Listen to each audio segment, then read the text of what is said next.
first glance, Chapter 4 looks like it's going to be a very technical chapter. But buried inside all of those details is one that, to me, changes the way this chapter has to be read. Because if that detail means what it appears to mean, then it doesn't just add information to the case. It challenges part of the story many people thought they already understood. Hi, everyone. Welcome to my channel, or welcome back if you're new here. Today, we're going back to the Idaho 4 book series, looking at Chapter 4, which is titled Beer Pong, $2 Bill, Girl in the Window. And I'll say this right up front. This chapter could get confusing very quickly if we let it. It is filled with all kinds of detail.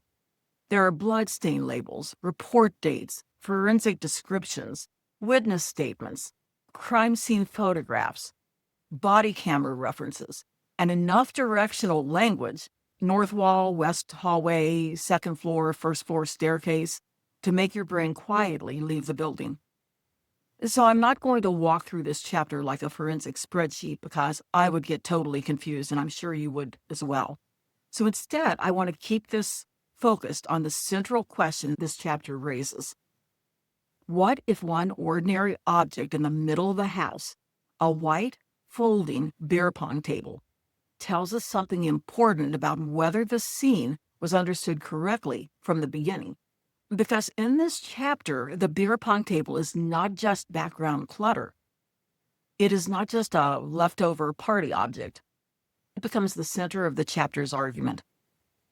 The author is asking us to look at that table and think about where it was, what was around it, what blood evidence was found near it, what witnesses may have heard, and whether the state's version of movement through that second floor actually fits the physical space. Now, before we get into that, I want to be careful about the frame here.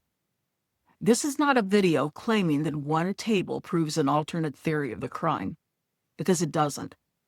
And this is not a video claiming that every question raised in this chapter has only one possible answer, because it certainly doesn't. What this chapter does, though, is examine the assumptions underneath the official narrative. It asks whether certain details were fully explained, whether certain contradictions were resolved, and whether some early interpretations may have shaped the way everything else was understood. That matters, especially because by the time this case ended in a guilty plea, there was no trial, no full public testing of the state's evidence in front of the jury. There was no defense presentation walking through the evidence piece by piece, challenging witnesses, questioning forensic conclusions, or offering alternate explanations of the scene. So, the author's position is basically this. Even if you accept the guilty plea, even if you believe justice was served, that does not mean every part of the investigation becomes immune from scrutiny. And Chapter 4 is all about scrutiny. The author starts with a broad idea that almost all of us have heard, especially if you're interested in true crime. Namely, in homicide investigations, the first 48 hours matter. Early assumptions matter. The first frame placed over a scene can influence how investigators interpret everything that follows. He connects that to chaos theory, the idea that small changes at the beginning of a system can create much larger consequences later. And in this chapter, that is not just an abstract idea. The author is applying it to the King Road house.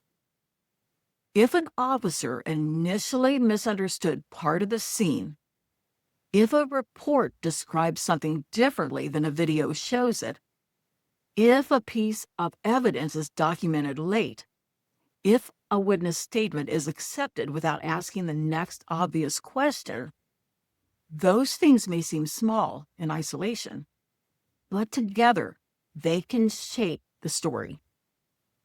And in Chapter 4, the author argues that the story may have started bending around details that were never fully explained. The biggest of those details is the beer pong table. The reason this table matters is simple. The second floor was not just another part of the house. It was the pass-through space. According to the state's theory, the killer entered through the sliding glass doors near the kitchen. From there, he moved through the house, went upstairs, attacked Kaylee and Maddie, came back down to the second floor, encountered Xana, moved through or near the living room area, went toward Xana's bedroom, and then eventually left the house. That means the living room was not just scenery. It was part of the movement path. And sitting in that living room was a white, folding table set up for beer pong. The author wants us to pause right here, because if that table was positioned the way police later documented it, then people moving through that area had to navigate around it. Officers on body camera reportedly had to turn sideways to pass through certain spaces near it. The table was near walls, a console, the hallway, and the path toward Xana's room. So, if there was a violent struggle in that area, if Xana was fleeing, if the killer was close behind her, if blood was being cast off from a moving weapon, if the attacker later fled back through that same space, the question becomes very basic. Why does a table appear so undisturbed? Why are the cups still arranged in a way that suggests beer pong formation? Why are certain objects around the table not obviously disrupted? And why does the blood evidence around that area seem, at least in the author's view, so difficult to reconcile with the table's documented position? This is where this chapter really begins, and not with a dramatic theory, not with a declaration that the official story is false, but with a physical question. Does the room support the story being told about movement through that room? And once the author asks that question, the beer pong table becomes more than just furniture.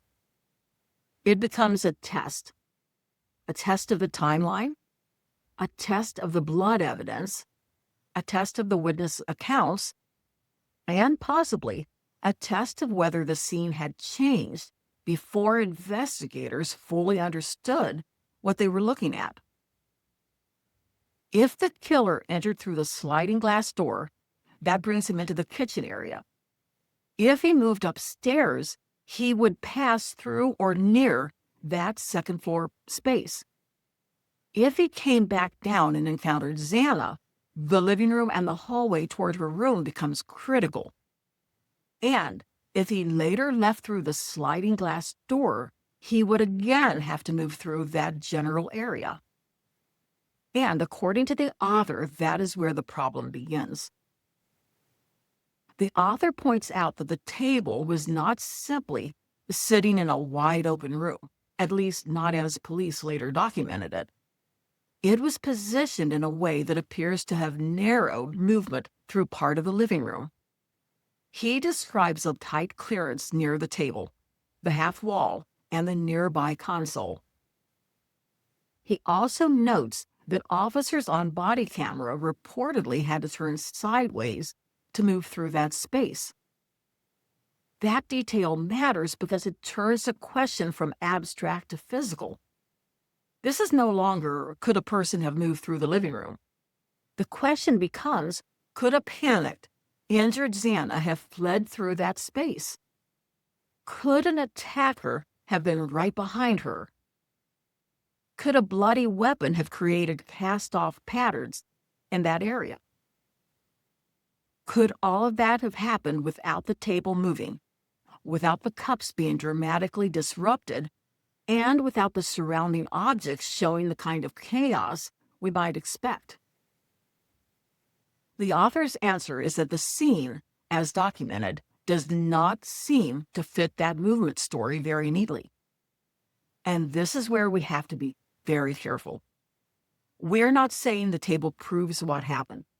We are saying the author uses a table as a physical test of the narrative, because sometimes an object in a room can tell you something, not because the object speaks, and not because it solves a case or because its position forces every other claim to pass around it.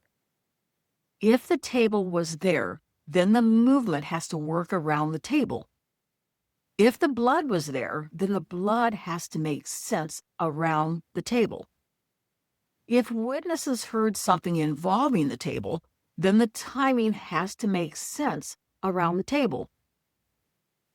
And if the table was later found standing in a position that seems inconsistent with a violent struggle, then that raises a question the author believes should have been asked much more directly. Why was the table still there? Why did it look the way it looked? And did anyone seriously test whether the scene could have unfolded that way? And once you see it that way, the next question becomes unavoidable. What does the blood evidence around that table actually show? Once the author establishes the beer-pong table as the center object, he moves to the blood evidence around it. And this is where the chapter could very easily become overwhelming, because there are multiple victims, multiple rooms, multiple reports, multiple surfaces, and multiple descriptions of bloodstains. So I want to keep the main issue simple. The author is not just saying there was blood in the house. Of course there was blood in the house. There was a brutal quadruple homicide. The question he is asking is more specific. Does the location and condition of the blood evidence in the common areas make sense with the official movement story? That is the issue.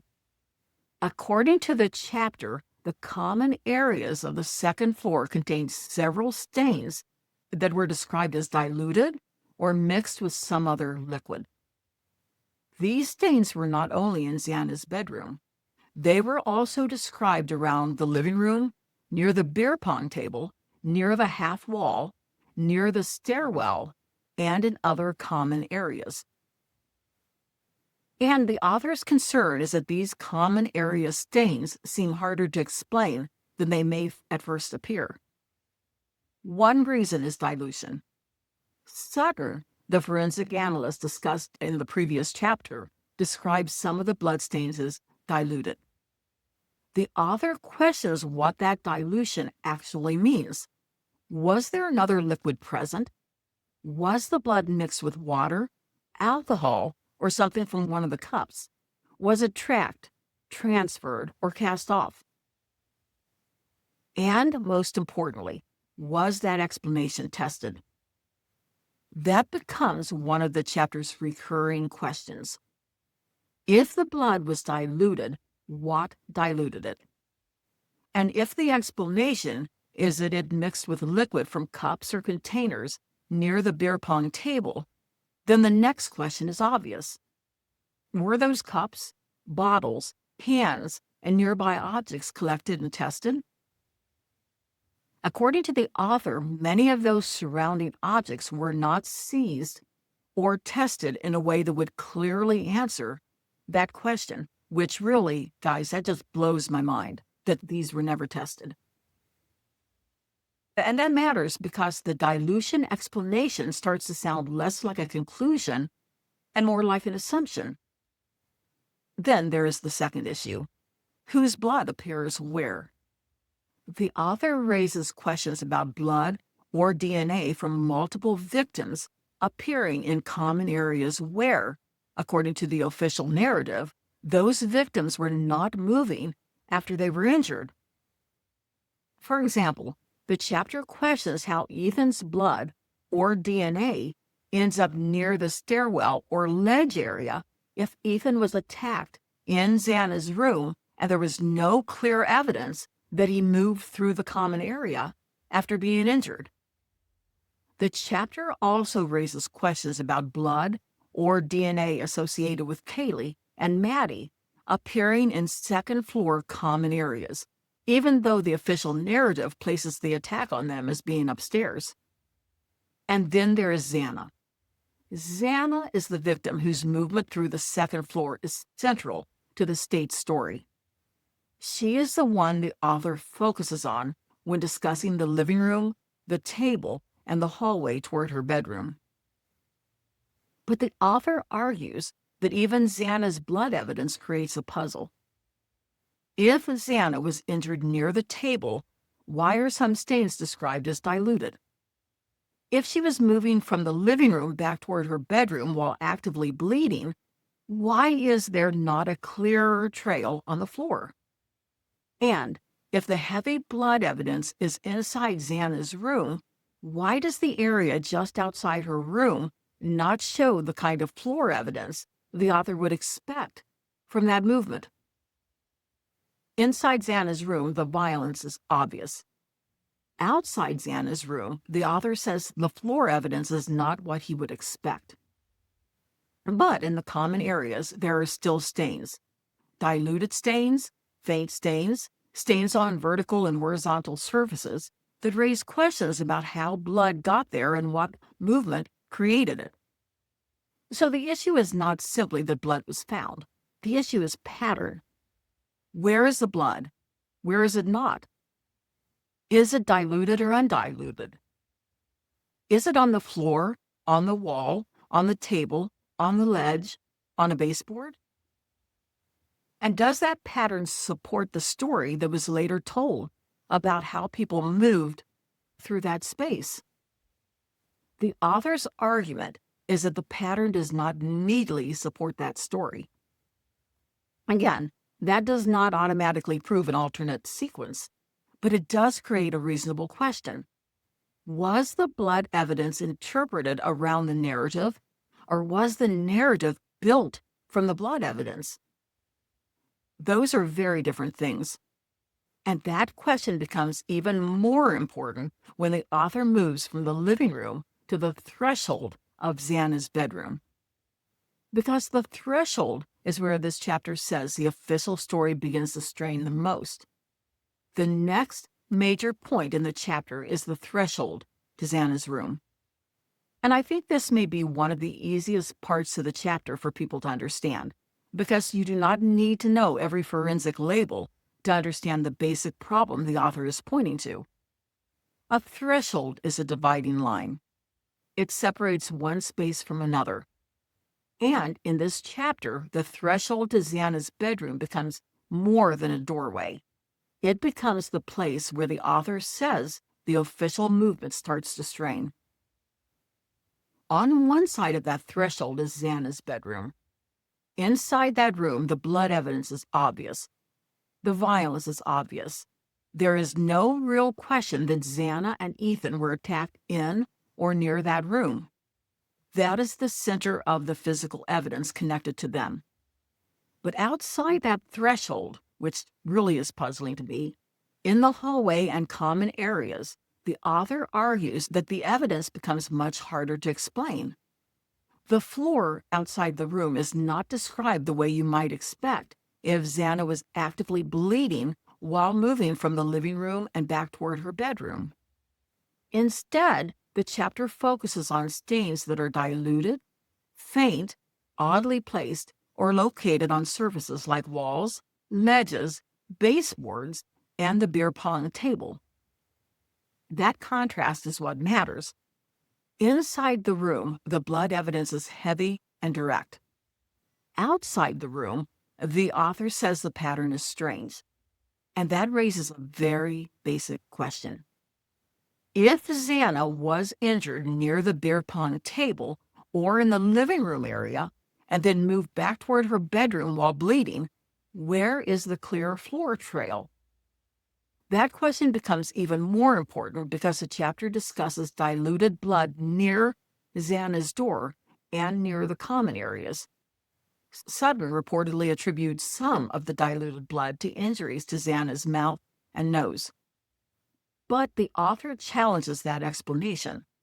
His question is essentially this: if those injuries happened inside the room, how did diluted blood from those injuries end up outside the room? And if Xana was already injured outside the room, then why is a pattern outside the room not more clear? The first frame matters. The table becomes part of that. The hallway becomes part of that. The door becomes part of that. The common area stains become part of that. And the threshold to Xana's room becomes the line where the reader is supposed to stop and ask, does the physical evidence actually carry us from the living room into Xana's bedroom? Or are we being asked to assume that movement happened because the narrative requires it? That is why this section is so effective. It takes what could be a complicated forensic dispute and turns it into a simple spatial question. One side of the doorway is clear, and the other side is complicated. And the author's point is that the space between those two sides should have been examined with extreme care. Because if the state's movement story depends on Xana moving through that second-floor common area while injured, then the evidence outside her room has to support that movement. And according to the author, that is exactly where the record becomes uncertain. So, by this point in the chapter, we have three connected problems. First, the beer pong table appears to sit in the middle of the movement path. Second, the blood evidence in the common areas does not seem to neatly match the movement story. And third, the threshold to Xana's room creates a sharp contrast between the obvious violence inside the room and the less obvious evidence outside it. That is when the author introduces a new possibility. What if the beer pong table was not in the same position during the attack as it was in when police later documented the scene? After walking through the table, the blood evidence, and the threshold to Xana's room, the author proposes a possibility that changes the entire chapter. Maybe the beer pong table was not in that same position during the attack. Maybe the table moved. That is the turn. Up to this point, the beer pong table has been treated like a fixed object. Police documented it in a particular position. Analysts discussed blood evidence around it. The scene was interpreted with the table sitting where it was later found. But the author asks, what if that assumption is wrong? What if the table was not just part of the background? What if the table itself was part of the event? Mind blown. The chapter points to several pieces of information that make this question important too. The first is a Snapchat photo. According to the chapter, a Snapchat photo taken around 2:27 a.m. shows Dylan on the couch with a white folding table and red Solo cups visible in the background. The author argues that this photo matters because it may show where the table was before the murders. That gives investigators a possible before and after comparison. Where was the table around 2:27 a.m.? Where was it when police later documented the scene? Was it in the same position? Was it aligned the same way? Were the cups arranged the same way? And if not, when did it move? That is the first support for the author's table movement theory, a before image. The second support is the nearby camera audio. The chapter discusses audio captured around 4:17 a.m., which has been widely described as including a sound like a scream or yell, followed by a loud thud. The author is careful here because audio interpretation is not simple. A thud can be many things. It can be a body. It can be an object. It can be a movement inside a house. It can be something else entirely. But the author asks whether investigators considered the possibility that the thud could have been connected to the beer pong table. Could the table have been hit or flipped? Could it have been knocked over during a struggle? Could that sound match what another witness later described?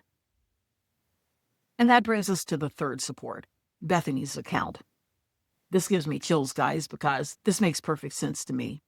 According to the chapter, Bethany reportedly said she heard Murphy barking, then what sounded like the beer pong table moving and cups falling, and then sounds she described as firecrackers.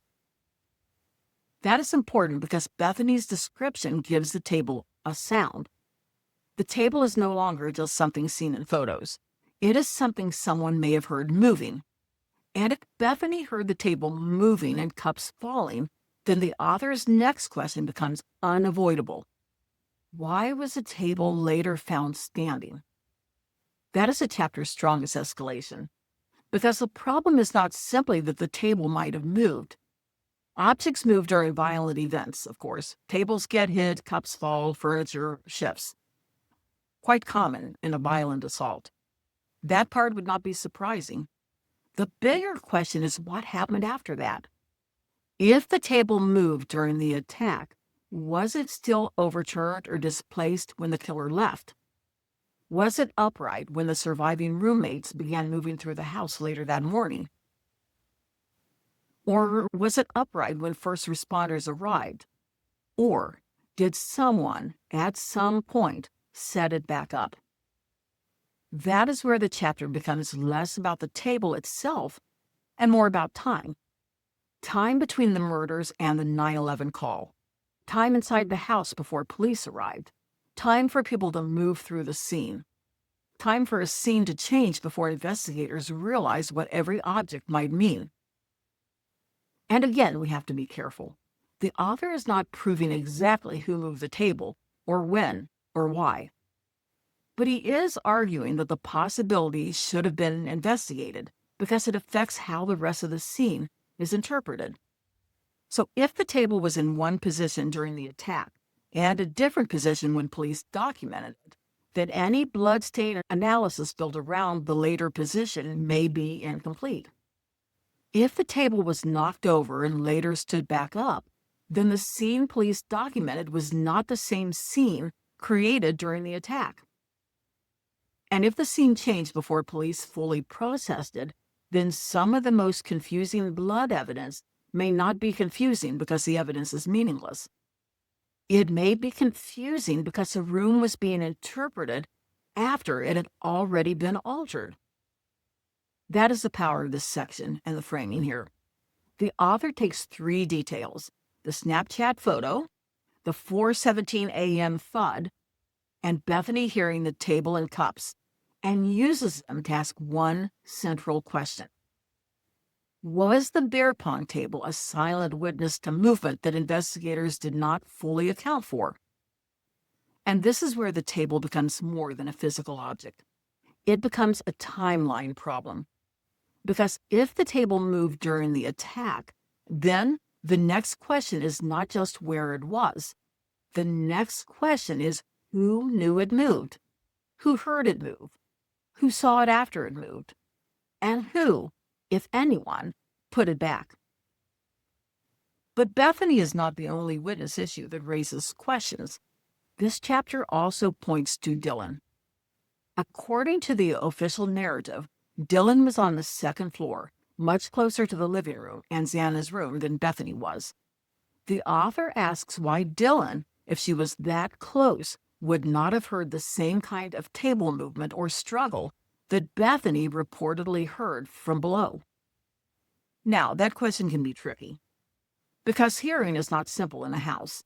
Sound travels strangely, people wake up at different moments. A person can hear one thing and miss another. Fear can freeze interpretation as well, and we should not treat every difference between witness accounts as suspicious by default. But the author's concern is not simply that Dylan heard differently. His concern is that Dylan may not have been asked the most obvious questions. Did she hear the table move? Did she hear cups fall? Did she talk to Bethany about what Bethany heard? Did she notice whether the table was upright later? Did she know whether anything in the living room had been disturbed? Those are the kinds of questions the author believes should have been explored directly, because the table was not just furniture anymore. If the table moved, then it became part of the timeline. And this brings us to a larger issue in Chapter 4. Witnesses can be close to important events and still not understand what they are seeing or hearing. The chapter gives another example through Molly McMichael, the DoorDash driver. According to the chapter, Molly was in the King Road area around the time of the murders. She reported seeing a female in a third-floor bathroom window more than once, and she described the person as having long brown hair. She also reported seeing a vehicle and a male driver nearby, though later investigation reportedly suggested that vehicle was probably not the white Elantra. This part of the chapter does not prove anything on its own, but it adds another layer to the author's point about perception. Someone can be outside the house and see something that may or may not matter. And someone can also be near a vehicle and not identify the vehicle that later becomes central. Bethany hearing the table, Dylan's proximity to the second-floor activity, Molly seeing a girl in the window, the DoorDash timing, the sounds around 4:17 a.m. Individually, each piece could have more than one explanation, but together, the author uses them to ask whether the final narrative absorbed the evidence too quickly instead of letting the witness evidence challenge the narrative. And this brings us back to the beer pong table again. Because if Bethany heard it move, and if the nearby camera captured a thud, and if a Snapchat photo may have shown the table in a different earlier position, then the table becomes a bridge between physical evidence and witness evidence. It is seen before, it may be heard during, it is documented after. And the question is whether those three moments line up. That is what makes the table so important in Chapter 4. It's not just a thing in the room. It is a possible marker of before, during, and after. Before the murders in the Snapchat photo, during the murders in the sound Bethany reportedly heard, and possibly the thud on nearby ring cam audio. After the murders and the way police documented the scene. And if those three versions of the table do not match, then the author believes the investigation had a problem that should have been impossible to ignore. It starts as something ordinary, a white folding table, red Solo cups, a party house detail, something most people would probably glance past in a crime scene photograph because it looks like background clutter. But the author's argument is that the table should not be treated as background, because in this chapter, the table sits at the center of too many questions. It connects to Bethany's reported memory of hearing the table move and cups fall. It connects to the nearby camera audio that may have captured a loud thud. It connects to the Snapchat photo that may show the table before the murders. And it connects to the way police later documented the scene. That is why the table matters, not because it proves an alternate theory by itself, not because furniture can tell us exactly what happened, but because if the table moved, then the scene changed. And if the scene changed, then the investigation had to account for that change. I'd ask us to slow down and look at one ordinary object in the middle of a horrific scene. Not because the table solves the case, but because the table may show us how fragile a narrative can be when the physical room has not been fully explained. So, for me, the central question of Chapter 4 is this. If the beer pong table was exactly where police found it, does the movement story make sense? And if it was not exactly where police found it, then who moved it, when, and why? That is the unresolved question at the heart of this chapter, and it is why the author ends with the image of butterfly wings roaring. Because sometimes the smallest detail in a room is not small at all. Sometimes it is the detail that tells you the room still has something to say. That is my read on Chapter 4, and as always, I want to be clear about what we are doing here. We are not retrying the case in a YouTube video. We are not claiming that one table answers every question, and we are not treating questions as proof. So I want to know what you guys think. Did Chapter 4 make the beer pong table feel more important to you? Do you think the table is a meaningful physical question, or do you think the author is putting too much weight on it? And more broadly, do you think the chapter raises fair questions about the scene, or do you think the guilty plea makes those questions less important now? Please let me know in the comments, because I do read them, and your comments often help shape how I think through the next chapter. If you're new here, this is Motive and Method, where we look at true crime through framing, language, behavior, and the way narratives are built. If that's your kind of thing, please subscribe. And if you want to support the channel even more, you can like the video, share it, or join the channel as a member. Membership helps support longer form analysis like this, and it lets me keep digging into cases with the kind of care and detail they deserve. Thank you so much for watching. Thank you for being here, and I'll see you in the next one.